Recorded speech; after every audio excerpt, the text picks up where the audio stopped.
Hi everyone, I'm Jer. Welcome to Kill-Divill. Today we're going to make a non-alcoholic option, spiced apple cider.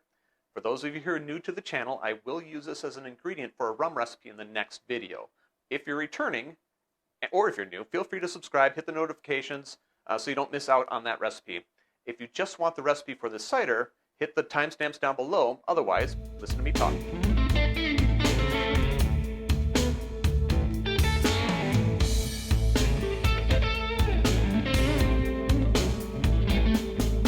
I've been making this recipe long enough that I no longer remember where I got it. And I know I've modified it over the course of years. In particular, I have some friends that don't like cinnamon at all, so I ended up taking all the cinnamon out. If you like cinnamon, that's something you can add as well. Again, there's lots of recipes online, so if you don't like this one in particular, make sure that you find one you like. First thing I'm going to do is I'm going to take the apple cider. And a point of trivia is that apple cider, the difference between apple cider and apple juice is that apple juice is clear and it's been heavily filtered, while apple cider still has the particulate matter in it. And this is 1 quart, or 0.95 liters, and I'm going to put that into a saucepan, assuming I can open the jar. And yes, I do have a saucepan here in case you can't see that. I'm not just pouring it on the counter. So yes, with apple cider, make sure you shake it before you use it. Next, I'm going to take half of an orange, sliced into small pieces. And I did this off camera because I'm not good at cutting. And I'm going to put that into the cider. Next, I'm going to take a 1/4 cup of brown sugar. And a 1/4 cup is about, it's about 60 milliliters. I'm going to put that in the cider. Let's see, sticky brown sugar, good. Next, I think I'm going to do the nutmeg. We just want a pinch of that. And so 1 pinch from this thing is just going to be a little shake. You don't want too much nutmeg. Next, allspice. And how much allspice do I think I want in this? I'm cutting the recipe in half, so I'm doing a little bit of math in my head. But for allspice, I think I need 1/2 teaspoon. And 1/2 teaspoon, and yes, I do have a cheat sheet down there, is 5 milliliters. Put that in there. Put my lid back on. Finally, the cloves. And here I'm using whole cloves. And I want, let's see if I can get these out of here. I want 1 teaspoon of whole cloves. I'm not going to put these directly into the cider. Instead, I'm going to put them into the apple. And I'm going to put them in the bottom of the apple because this is going to go into the cider and it's going to float. And I want the cloves to be underneath the cider. And I'm going to do this off camera because you're just going to push it in like that. And it's time consuming and you don't need to watch that.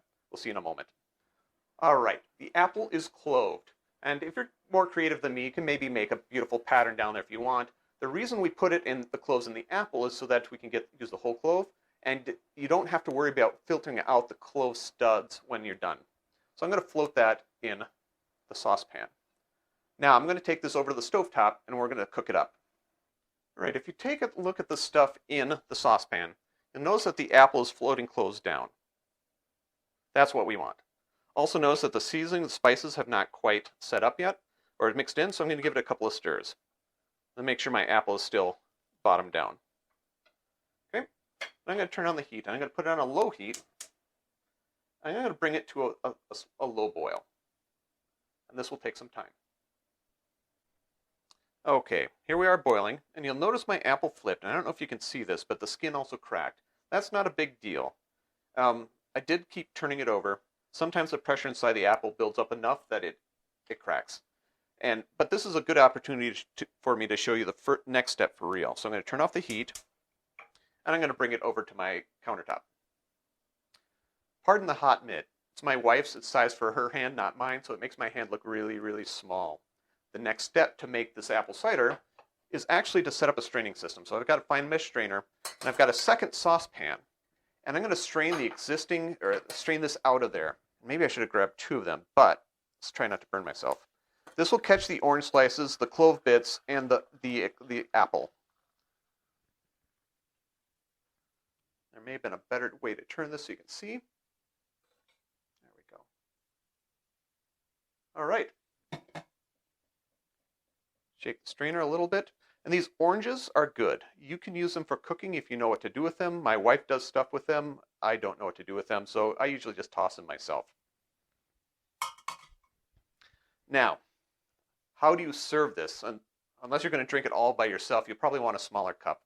And here I have tempered glass. If you have a tempered glass, that's great for you. I like using tempered glass. If you have a mug, use a mug instead. In either case, you can ladle it or you can pour it, which is what I'm going to try right now. Wish me luck. Not too bad. A little bit of spillage. I'm going to set this aside. Now, garnish. I do like garnishes in apple cider. Like I said, I have some friends who don't like cinnamon, but I like cinnamon. So I'm going to take a cinnamon stick and pop it in there. The other thing that I like to do is take an orange slice and stick it on the side. It's not standing up very well because it's thinly sliced, but you get the idea. And drink with good spirits.